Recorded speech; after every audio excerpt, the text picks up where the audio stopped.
मंगलम भगवान मंगलम कुंकुंदारी जय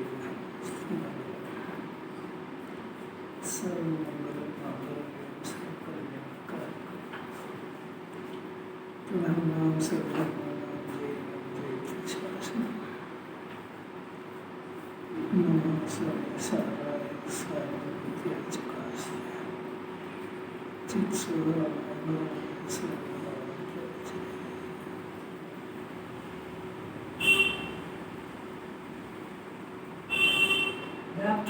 गुण पर्याय में सारे ब्रह्मांड का तत्व आ जाता है। प्रत्येक द्रव्य अपने गुणों में रहकर स्वतंत्र रूप से अपनी पर्याय रूप परिणाम में होता है। पर्याय द्रव्य को पहुँचती है, द्रव्य पर्याय को पहुँचता है। ऐसी ऐसी सूक्ष्मता को यथार्थ रूप से लक्ष्य में रहने पर मोह कहाँ खड़ा रहेगा।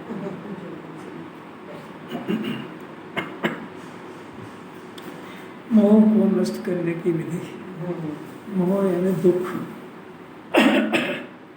मोह यानी परद्रव्य की कर्ता बुद्धि। ये जीव को सब इसकी शांति को नष्ट कर दिया उसने। काहे क्या होता मोह? मैंने कब कहा? सुनते ही नहीं। जो यहाँ आए तो फिजिकली आ जाते हैं, मेंटली आना चाहिए। मोह यानी परद्रव्य की कर्ता बुद्धि, जीव की शांति को खत्म कर दिया इसने, बेचैन कर दिया उसको। उस महामंत्र, उसको मारने का तो मंत्र चल रहा है, उसका मारने का मंत्र है द्रव्य गुण पर्याय। बस ये वस्तु स्वरूप है सारा, चेतन का भी और अचेतन का भी। एक एक पदार्थ वो परिणमशील है, उसकी पर्याय उसके द्रव्य तक जाती है, द्रव्य पर्याय तक आता है। इसके आगे वस्तु स्वरूप कुछ है ही नहीं। सारा ब्रह्मांड का स्वरूप आ गया। इसको समझे बगैर मोह नहीं जाएगा, यानी कर्ता बुद्धि नहीं जाएगी। आप कर क्या सकते हो ऊपर का? वो जो द्रव्य जिसको आप देख रहे हो उसके पर्याय में कुछ कर रहा है, अनादि से लेकर काल तक करेगा। और वो पर्याय जो है वो अपने द्रव्य से बाहर जाती ही नहीं कभी। तो आप कैसे किसी के अंदर घुस के उसके पर्याय बदल दो? साफ लिखा है कि उसके लक्ष्य में लेते से मोह खड़ा कैसे रहेगा उसको? पर उसको मोह दुख लगे जब कर्ता बुद्धि को तो कर्ता भी मानता है। मोह में तो वैसे तीनों आते हैं, पर वो कर्ता बुद्धि उसमें मुख्य है। खास करो करो करो, कुछ करो, चेन नहीं, काय में करो, कर्म करो। और आप कर सकते हो कि नहीं ये भी तो सोच लो एक बार। और आपने आज तक करा क्या है? एक समय अगर किसी द्रव्य को किसी पर्याय को बदल दे तो सारा ब्रह्मांड बदल जाएगा। सारे आनंद सिद्ध का केवल ज्ञान झूठा हो जाएगा अगर एक किसी पर्याय में कर दे, कुछ किसी के परिणाम में करे। यहाँ तो इतना भी अधिकार नहीं कि अपने पर्याय को बदल दे, और दूसरे की तो क्या बात करें। क्योंकि यहाँ भी अंदर भी जो काम हो रहा है वो हो ही रहा है, करेगा उसमें, कैसे करेगा उसमें? जो हो रहा है वो कौन कौन से विकल्प सोच सोच के हो रहे हैं? आरोप वाले आरोप क्या हो ना, कौन कौन से विकल्प सोच सोच के करते हैं?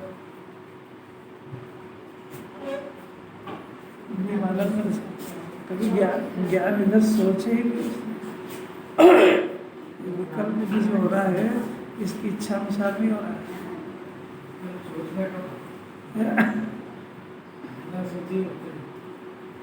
फिर सोचता क्या है ये बताओ? अनंत द्रव्य गुण पर्याय, सारे ब्रह्मांड का तत्व आ गया इसके अंदर। वस्तु स्वरूप सुन लो एक बार। प्रत्येक द्रव्य उसमें अपन चेतन, अपन द्रव्य है कि नहीं? और आप जिसके बारे में सोच रहे हो वो द्रव्य है कि नहीं? तो दो द्रव्य हो गए अलग अलग। अब वो सभी द्रव्य आप अपने गुणों में रहकर स्वतंत्र रूप से अपनी पर्याय बदल रहे हो, वो उसके अंदर रहकर अपनी पर्याय बदल रहा है। वो पर्याय द्रव्य को पहुँचती है, इसकी पर्याय इसके द्रव्य को तो पहुँचती है, और द्रव्य पर्याय को पहुँचता है, क्योंकि दोनों एक ही तत्व। ऐसी सूक्ष्मता को यथार्थ रूप शर्त डाली है। यथार्थ बने उसको स्वीकार करे, उसका नाम यथार्थ है। फिर लक्ष्य में ले, मैंने उससे अपना ज्ञान सहमत हो, अब फिर मोह कैसे खड़ा रहेगा? उस गुंजाइशी का मोह को दूर करो, मोह हमको परेशान कर रहा है, सब कहने की बात है, कोई दम नहीं उसको, चिल्लाते रहो। कैसी अद्भुत बात है, तो सब प्राइमरी बात है। आलोचना की बात चल रही है, सबने 47 भक्त पढ़े ही होंगे, एक बार इसको जरा पढ़ ही लो, ये पढ़ो तो जरा। आलोचना के भक्त 544 से। मैं वर्तमान में कर्म को न तो करता हूँ न मैं करा, वर्तमान में ना तो करता हूँ न कराता हूँ और न अन्य करते हुए का अनुमोदन करता हूँ, मन से, वचन से तथा काय से। ये वर्तमान कर्म यानी राग देश के परिणाम। आगे मैं वर्तमान में कर्म ना तो करता हूँ न कराता हूँ न अन्य करते हुए का अनुमोदन करता हूँ, मन से तथा वचन से। इसमें काय नहीं है। मैं वर्तमान में ना तो करता हूँ न कराता हूँ न अन्य करते हुए का अनुमोदन करता हूँ, मन से तथा काय से। हाँ, मैं ना तो करता हूँ न कराता हूँ न अन्य करते हुए का अनुमोदन करता हूँ, वचन से तथा काय से। मन नहीं दिया। चलो दूसरा पढ़ो। मैं ना तो करता हूँ न कराता हूँ न अन्य करते हुए का अनुमोदन करता हूँ मन से। मैं ना तो करता हूँ न कराता हूँ न अन्य करते हुए का अनुमोदन करता हूँ वचन से। मैं ना तो करता हूँ न कराता हूँ न अन्य करते हुए का अनुमोदन करता हूँ काय से। ना मैं करता हूँ न कराता हूँ मन से, वचन से तथा काय से। ना तो मैं करता हूँ न अन्य करते हुए का अनुमोदन करता हूँ मन से, वचन से तथा काय से। ना मैं कराता हूँ न अन्य करते हुए का अनुमोदन करता हूँ मन से, वचन से तथा काय से।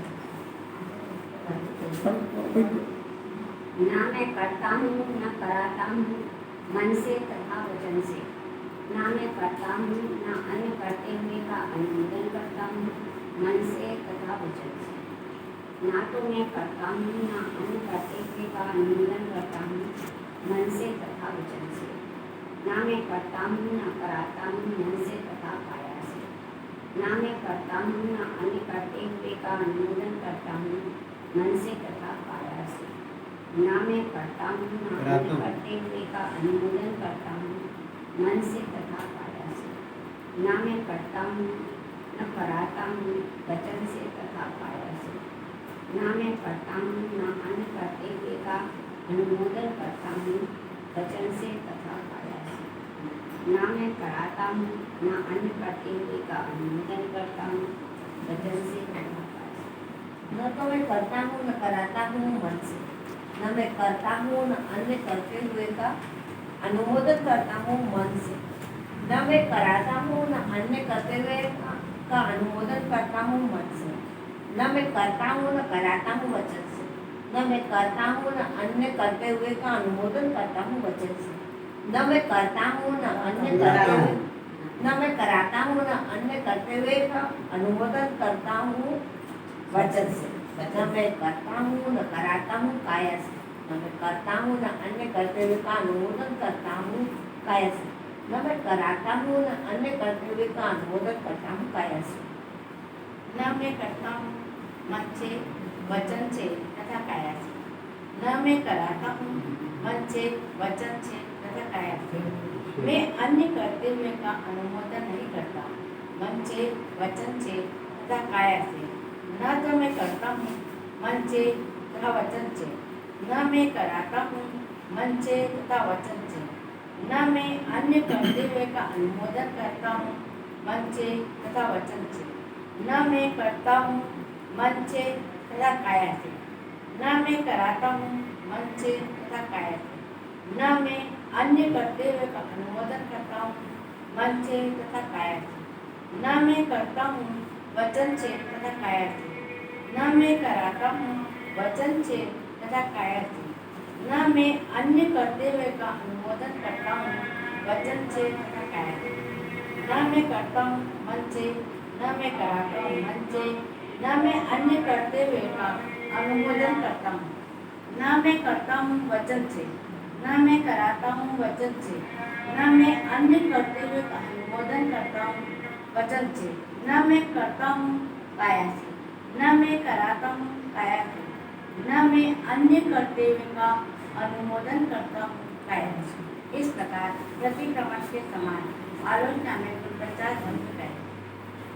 आचार्य तो ये बोल करके आलोचना करके स्वभाव में लीन हो गए। फिर उसके बाद उन्होंने एक श्लोक लिखा कि जो मैंने क्या कहा है वो श्लोक है, चलेगा 227। मोह विलास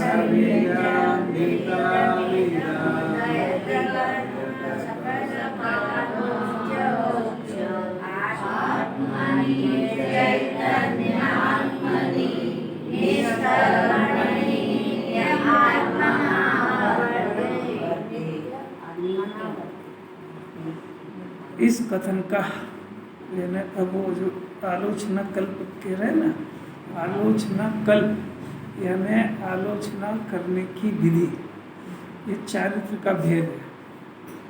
अब ये चारित्र का भेद है तो आचार्य ये कल्प के करके, ये विधि के करके वो तो उसमें शुद्धोपयोग में लीन हो अपने को समझा रहे हैं। उन्होंने चारित्र अंगीकार करा ना, देखो चारित्र अंगीकार करने वाला कहता है, मैंने मुनिराज चारित्र को अंगीकार करके, यानी चारित्र तो उनके हो ही गया, पंचम छठे में ही हो गया, अब वो शुद्धोपयोग में लीन हो रहा है। तो वो बताते हैं अपने को सीखने वाले को। अब उसके सबसे पहली बात यह है कि ये मन से, वचन से और काय से, कृत से, कारित से और अनुमोदना से करता है, कराता है, अनुमोदना करता है। 9 तरीके से पाप करता है, उसको पता भी नहीं है। जैसे अपने घर पे काम करने वाले, पोछा वोछा लगाने वाली, झाड़ू वाली भाई आई, बर्तन वाली आई, जो भी आए काम करने वाले आए, अब वो जो भी उसने स्वच्छता करी उसका पाप किसको लगेगा? ये तो बैठा हुआ सोफे पे आराम से स्वाध्याय कर रहा है, यही सिखा रहे हैं। इसमें गाड़ी चलाई तो ये तो बैठे बैठे सीडी सुन रहा है, प्रवचन सुन रहा है, भजन सुन रहा है, ड्राइवर गाड़ी चला रहा है। अब गाड़ी जो चलती है ना, उसमें अनंत जीव मरते जब एक स्थान से दूसरे स्थान पहुँचता है। कैसे मरते हैं? वो जो त्रस मरते हैं वो तो अलग, वो जो तेज हवा अंदर से आती है ना, ये गाड़ी स्पीड में जाती है, हवा को क्रॉस करती है, तो कई जीव तो टकरा टकरा के ही मर जाते हैं। प्रश्न है कि ये घटना तो घट रही है, हाल तो पता लगे कि घटना घट रही है, इसीलिए तो मुनिराज विहार नहीं करते।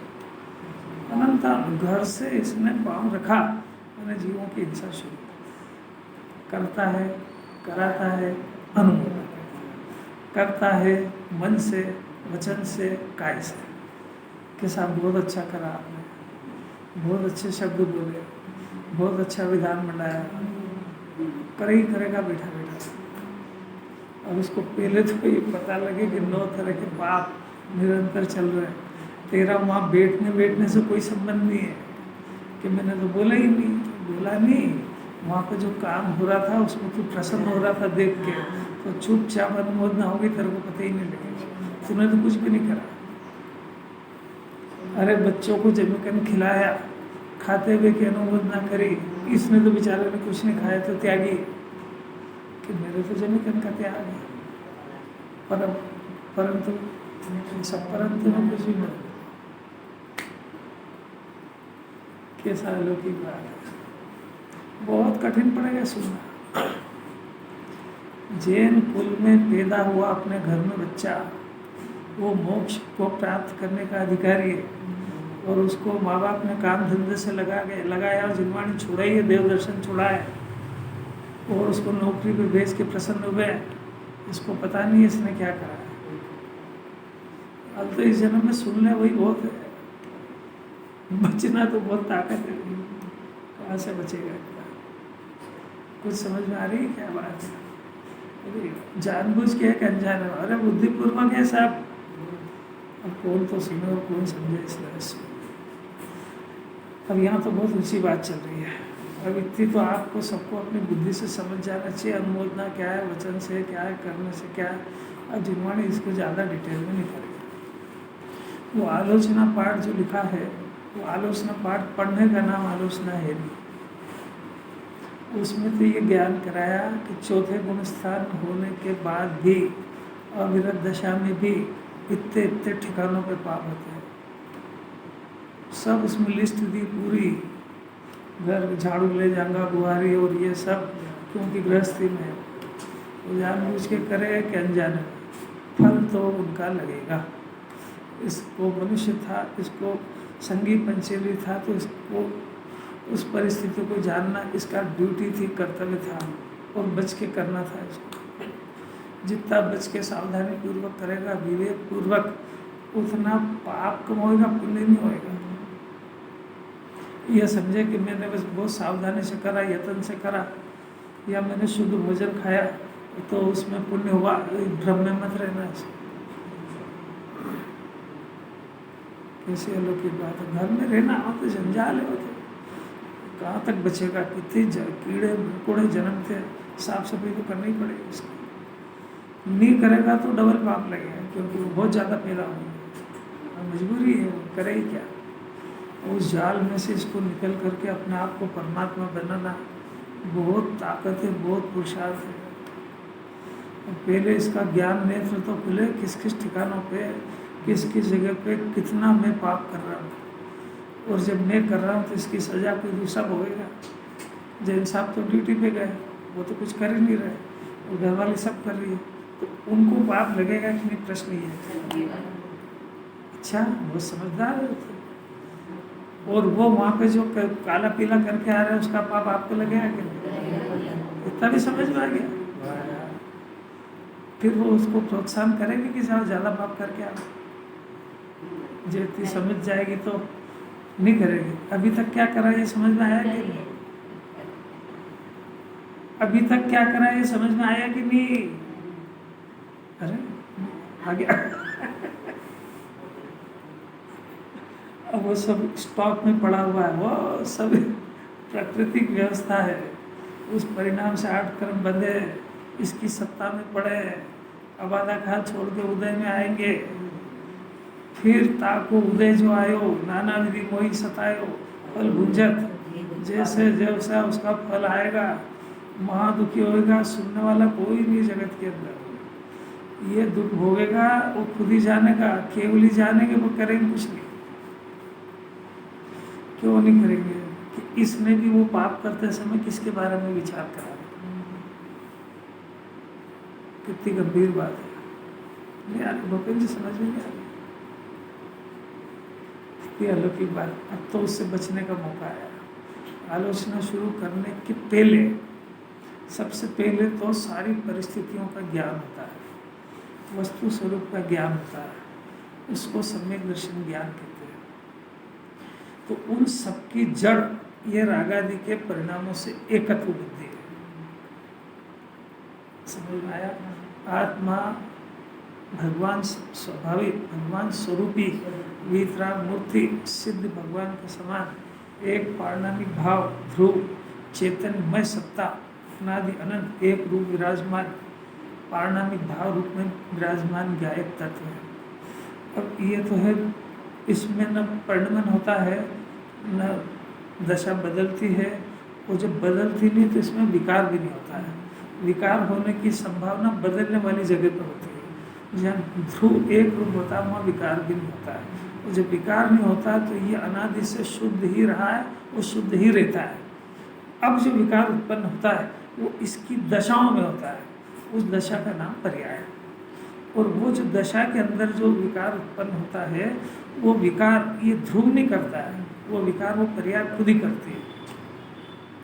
वो पर्याय जो विकार रूप परिणम रही है, वो विकार रूप भी परिणमना उसका स्वभाव नहीं है, परंतु वो ध्रुव का आलम्बन नहीं लेती है, ध्रुव को स्वीकार नहीं करती है, इसलिए विकार रूप परिणम करती है। क्योंकि जब वो ध्रुव का आलम्बन छोड़ चुकी होती है तो विकार वो आलम्बन किसी अन्य का करती है, तो अन्य का आलम्बन करने से उसके अंदर विकार उत्पन्न होता है। कोई कराता बनाता नहीं है उसको, पहले ऐसा वस्तु स्वरूप जानना चाहिए। अब ये जो रागादि का परिणाम उत्पन्न हुआ, तो सबसे पहले जिन्हें परमात्मा की दिव्य धुनी इसके ज्ञान में पड़ी किसी ज्ञानी के माध्यम से, और इसको ये समझ में आई क्या समझ में आया कि राग मैं करता भी नहीं हूँ, कराता भी नहीं हूँ, अनुमोदन भी नहीं करता हूँ। मन पुद्गल है, वचन भाषा पुद्गल है, काय शरीर पुद्गल है। राग मेरी सत्ता में हो रहा है ये, पर ये मेरा स्वभाव नहीं होने पर भी मैंने इसको अपना स्वभाव व स्वरूप माना है। ये माना है, ये गलती करी और आज मेरे को पता लगा, तो इसका पश्चाताप है। वर्तमान की बात चल रही है।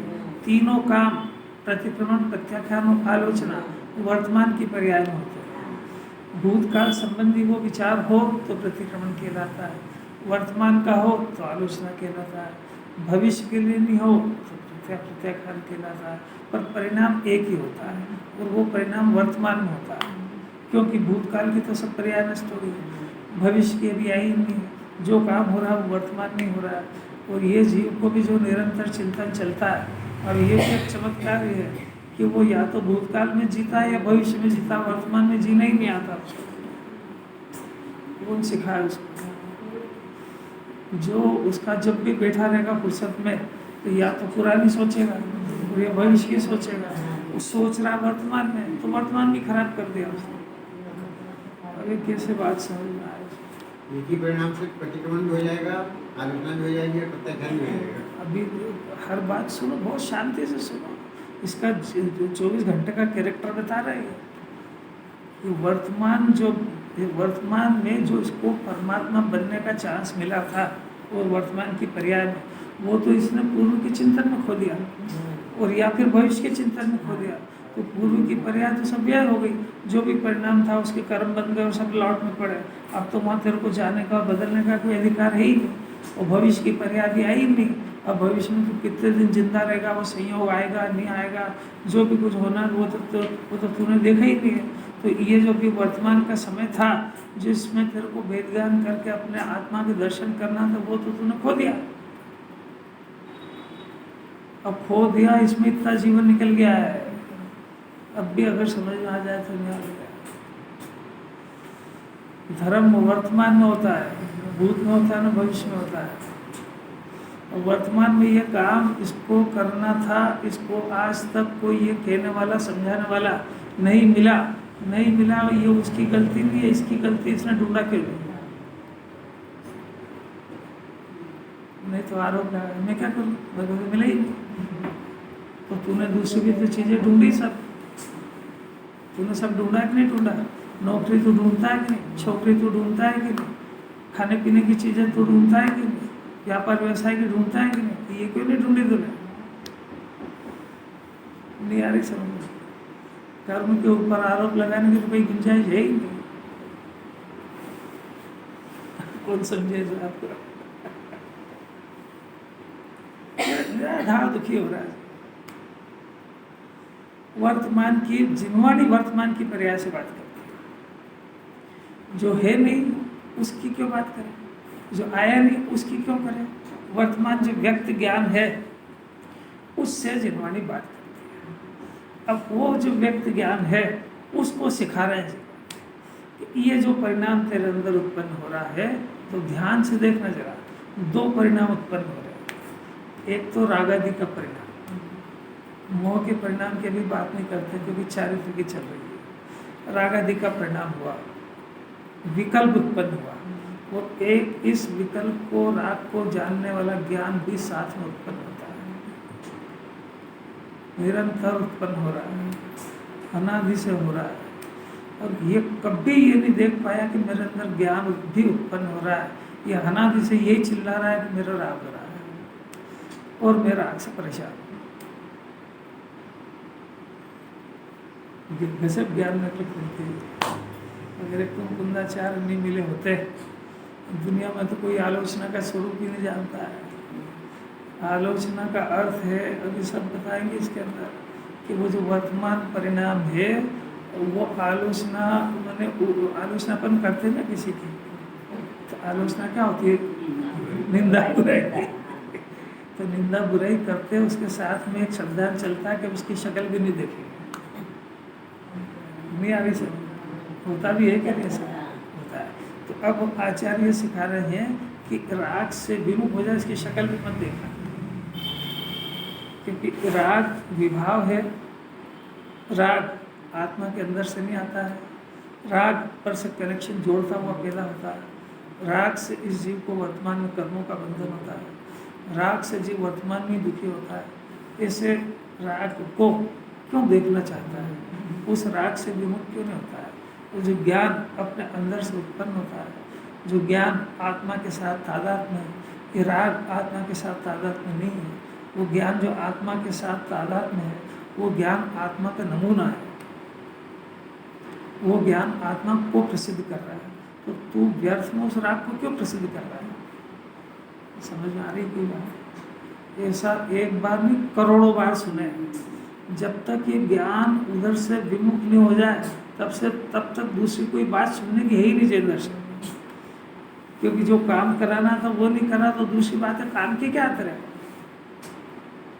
समझ में आ रही है? तो अब ये जब ये ज्ञान बार बार इसका अभ्यास करेगा और उसकी आलोचना माने उससे विमुख हो जाएगा और स्वभाव की तरफ सन्मुख होगा, तो जब स्वभाव की तरफ सन्मुख हुआ तो इसको एक परिणाम नया पैदा होगा, उसका नाम है वीतराग भाव। वो जो ज्ञान है स्वभाव के सन्मुख होने पर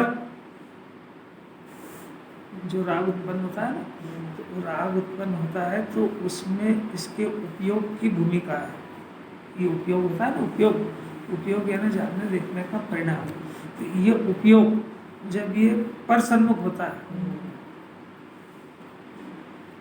ये पर सन्मुख दो तरीके से होता है, एक स्वभाव को जान के भी और एक स्वभाव को जाने बगैर भी। तो अभी तो बात चल रही है स्वभाव को जाने बगैर की, क्योंकि स्वभाव को जानने के बाद तो फिर सम्यक ज्ञान हो जाता है, फिर प्रकरण बदल जाता है। अभी जब तक ये स्वभाव को नहीं जानता तब तक उस स्वभाव को छोड़ा हुआ है उपयोग। तो स्वभाव को छोड़ा हुआ उपयोग होने से ये जब भी बाहर जाएगा तो विषय कुछ भी हो, इसको राग द्वेष का जन्म होगा। तो समझ में आ रही क्या बात? प्रैक्टिकल बात है। पर द्रव्य से राग द्वेष नहीं हो रहा है, स्वभाव को छोड़ने से हो रहा है। ये क्या समझता है? जबकि वो उपयोग स्वाभाविक आत्मा को छोड़ करके बाहर गया, तो बाहर गया तो कोई ना कोई तो विषय बनेगा उसका। तो इसको संधान सही नहीं होने से, आत्मा का परिचय नहीं होने से ये देखता है कि ये दिखा नहीं, इसने मेरे को राग द्वेष करा दिया। भाई उसने नहीं कराया, तूने तेरे स्वभाव को छोड़ा इसलिए हुआ है। और उसका विषय कुछ भी हो, कभी घर हो, कभी परिवार हो, कभी समाज हो, कुछ भी हो, वो राग द्वेष ही उत्पन्न होगा। धीरे धीरे समझना, घर पे इसको प्रैक्टिकल करना। राग द्वेष का अभाव माला जपने से, पूजा करने से नहीं होता है। दुनिया में कोई विधि ही नहीं है राग द्वेष को नष्ट करने की। दुनिया में तो एक ही विधि है जो जिन्हें भगवान जानते हैं, उन्होंने कह दी है। क्या कहिए कि जब तक ये उपयोग स्वभाव के सन्मुख नहीं होगा तब तक राग द्वेष का जन्म होगा। ज़्यादा ज्ञान फैलेगा तो फिर उसको अपना भी मानेगा, बहुत सारे झगड़े खड़े हो जाएंगे, बीमारी बढ़ती जाएगी। कैसी अद्भुत बात है। अब ये काम इसने देखा, इसने सुना बार बार, करोड़ों बार। जब तक ये काम नहीं हो जाए, कौन सा काम? कि इसका ज्ञान स्वभाव को स्वीकार नहीं कर ले, तब तक जिनवानी नहीं मानते कि इसने सुन लिया है। जब तक ये जो भी कुछ सुनता है उसको सिर्फ जानकारी कहते हैं, ज्ञान नहीं कहते हैं। जानकारी ज्ञान में अंतर समझ में आया? एक बात बहुत अद्भुत है। जानकारी समझते हैं, अपने को सब कुछ जानकारी है, ज्ञान किसी का नहीं है। आलम्बन होगा जानकारी। अभी इसने पढ़ लिया ना कि परद्रव्य आत्मा का आलम्बन लेने पर वीतराग भाव होता है और पर का आलम्बन छूटता है। ये जानकारी है सिर्फ, ज्ञान का हुआ। अभी अपने को सारी दुनिया की जानकारी है बहुत, अपना क्या लेना देना, वीतराग भाव से जान लेता है। तो वो उसकी आदत है, तो इसको भी वीतराग भाव से जान लेता है। तो इसको द्वादशांग का ज्ञान खाली जानकारी हुआ है, ज्ञानवान कुछ नहीं हुआ है। अब गजब की कि समझ उल्टी हो गई, तो ये जो थोड़ा बहुत जानकारी हो जाती है चारों अनुयोग की, ज्ञान समझ तो अरे मर गया इसमें तो। राकेश जी क्या बोल गए आप, क्या बोल गए आप अपने मुंह से। ये एक एक बात पे गुरुदेव का महिमा आएगी इसको कि क्या समझा गए। जानकारी को मान लेता है, सम्यक ज्ञान मान लेता, मर गया है तो सम्यक ज्ञान, ये जो ज्ञान स्वभाव का आलम्बन लिए मगर सम्यक ज्ञान होता ही नहीं है। तो जिन्हें भगवान को जिनवाणी का अंश भी नहीं जानता, ज्ञानी कहाँ से हो गया। बंडी जी मामला सीरियस है, सीरियस तो है। प्रैक्टिकल करने जाएगा तो पता लगेगा कि मैं किस दुनिया में और जिनवाणी को कहाँ ले जाना है। किसके आश्रय से करना वो तो समझ में नहीं हाँ नहीं आया।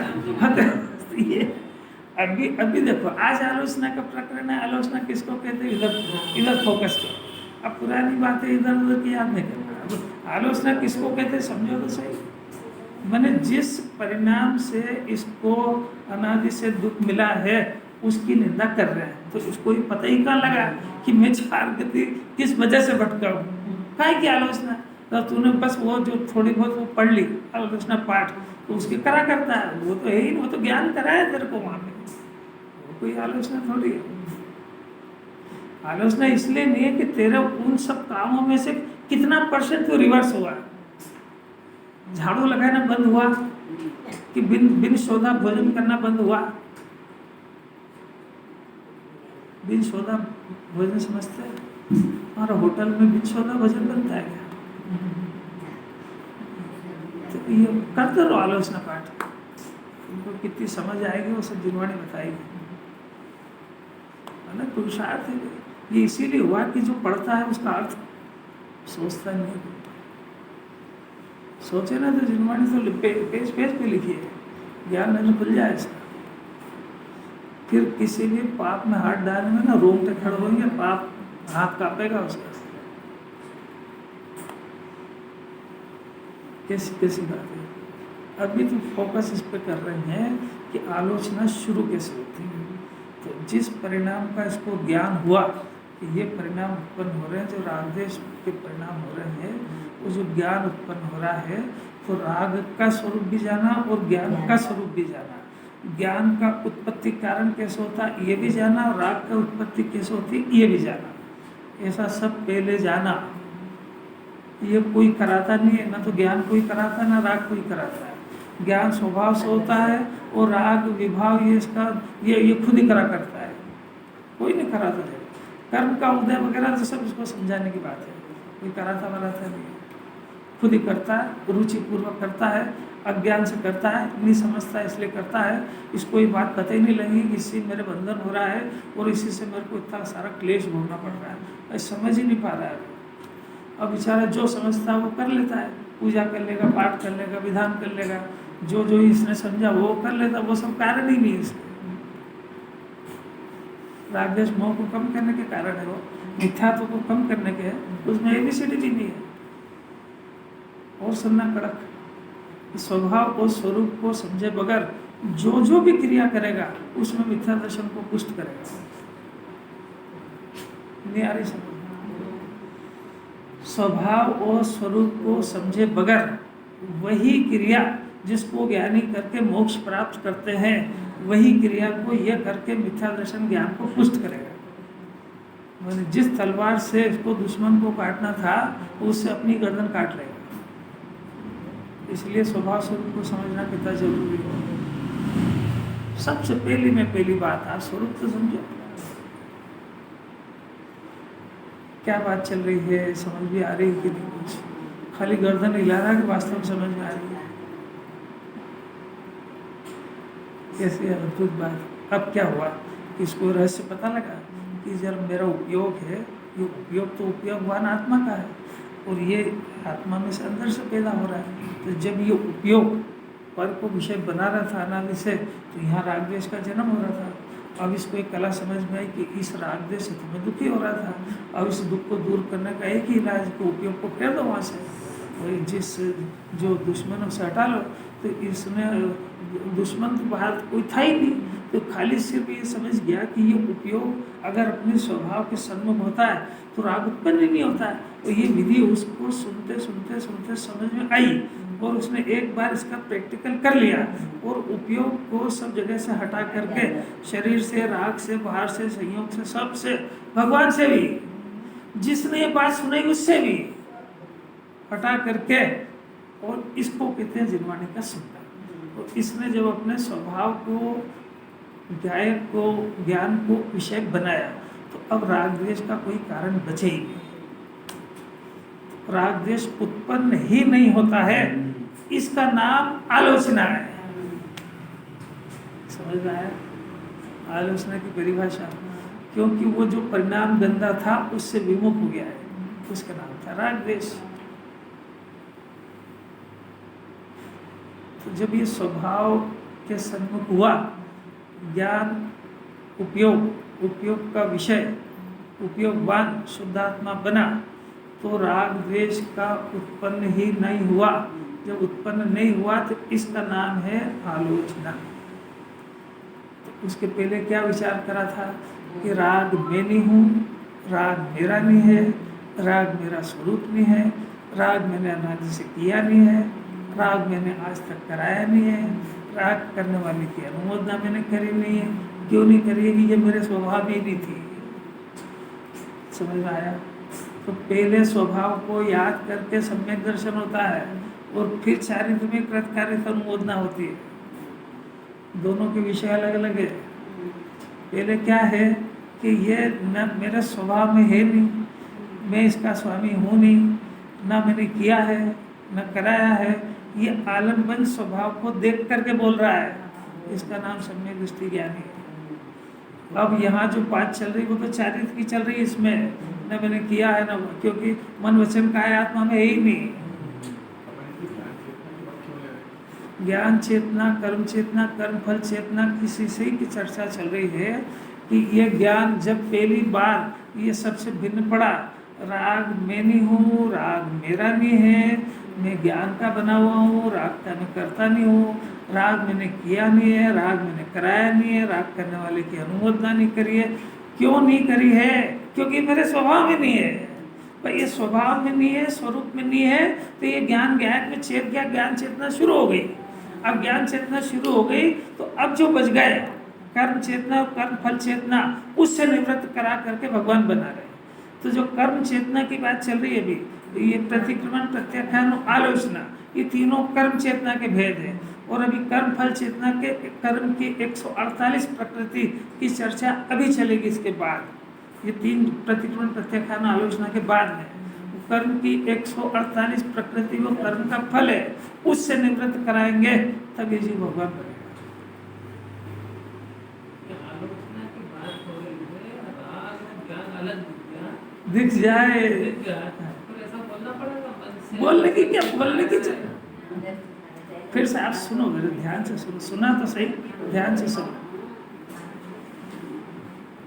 राग उत्पन्न हो रहा है तो स्वीकार कर लिया। अब इसको अनादि से आत्मा का परिचय तो है नहीं। तो जब इसने ये भेद ज्ञान करा, इतने सारे भेद ज्ञान की बातें बताई है, उससे करके जब इसने स्वभाव को स्वीकार करा तो उपयोग अंतर्मुख हुआ। तो उपयोग पहले बाहर तो दुनिया को देख रहा था, अब इसको ये निर्णय तो कर चुका कि दुनिया में देखने लायक कोई है ही नहीं। अभी अगर उपयोग में ये निर्णय बाकी कि अभी तो और घूमना बाकी, देखना, तो उसके बस की बात नहीं है। अरे समझ में आ रही नहीं आ रही है कि अभी और यहाँ भी घूमना, वहाँ भी घूमना, वहाँ भी देखना। अरे देखने लायक कुछ भी नहीं है, देखने लायक। तेरे को पता है जिस देव की तू आराधना करता है उन्हें सब देखना बंद कर दिया, तो तेरे को कहाँ से दिख जाएगा? देख लिए, समझ में आया? अगर कुछ देखना चाहता है तो उसकी निगाह और नियत दो ही खराब है। जगत में कोई अपना है ही नहीं तो क्या देखना उसको? दो बातें तो फैसला करना है। जगत में कोई अपना है नहीं और जगत में किसी पदार्थ में सुख है नहीं और तुमको पर्याय बदलने का अधिकार नहीं। अब बताओ क्या देखना दुनिया में? मगर देखो तो बाहर ही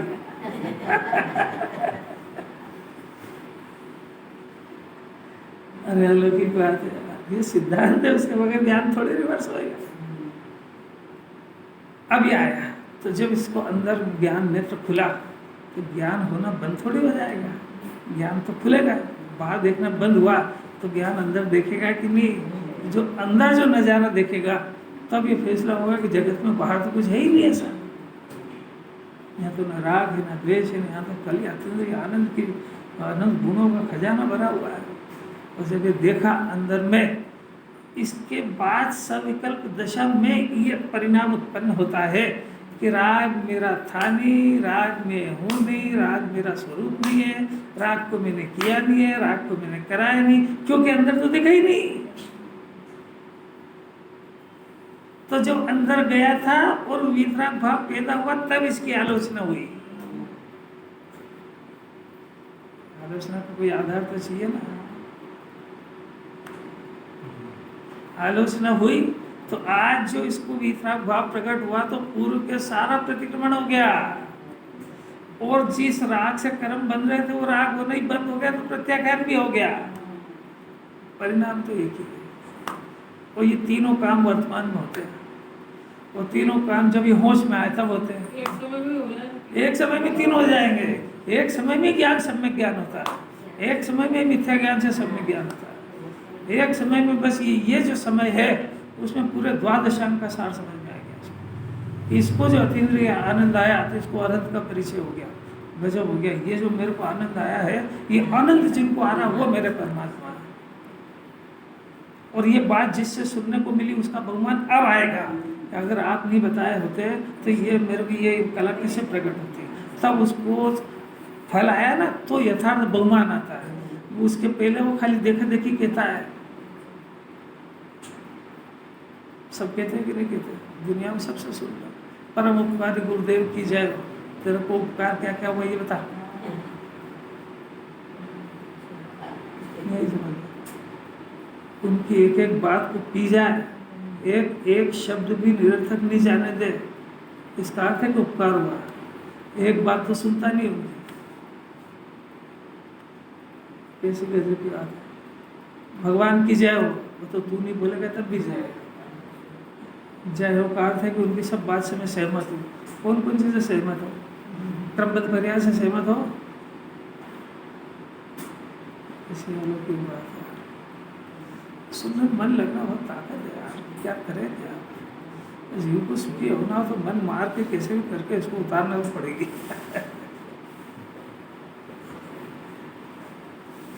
तो ये जितना भी मैंने पढ़ा है ना, सब न किया है न कराया, ये जो ज्ञानी बोलता है और इस स्वभाव को देख के बोलता है, इसका नाम तो हुआ सम्यक दर्शन, स्वभाव और स्वरूप की तरफ से। तो अब राग उत्पन्न नहीं हुआ, इसका नाम है आलोचना। अभी इसी में तो रह नहीं पाते हैं, तो बाहर जो परिणाम उत्पन्न होता है, अब चारित्र की विधि अब बताते हैं।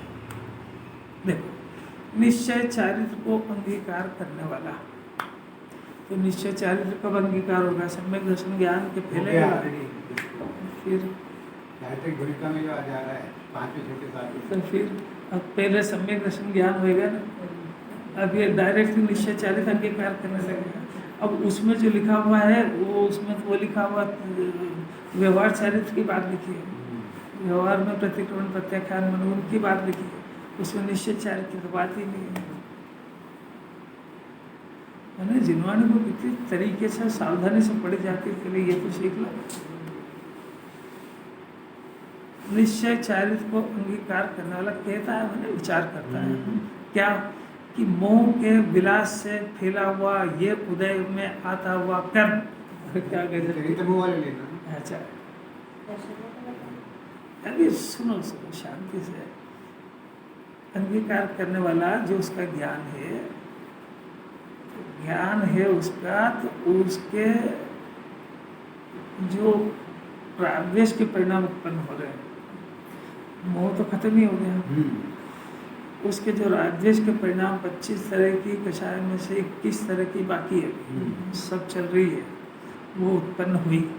तो ज्ञानी ऐसा जानता है कि ये मोह का विलास है, मेरा विलास नहीं है। ये सब जितना भी ये परिक्रम है, यानी कषाय, राग द्वेष, खाना पीना, पचित, जो भी कुछ है, पूजा पाठ व्रत तप, ये मोह की आवाज़ है, मेरी नहीं। क्यों हुई? इसलिए हुई कि मैंने अज्ञान दशा में जो कर्म बांधे थे ये उसके उदय से हो रहे हैं, मेरे किए नहीं हो रहे। क्यों?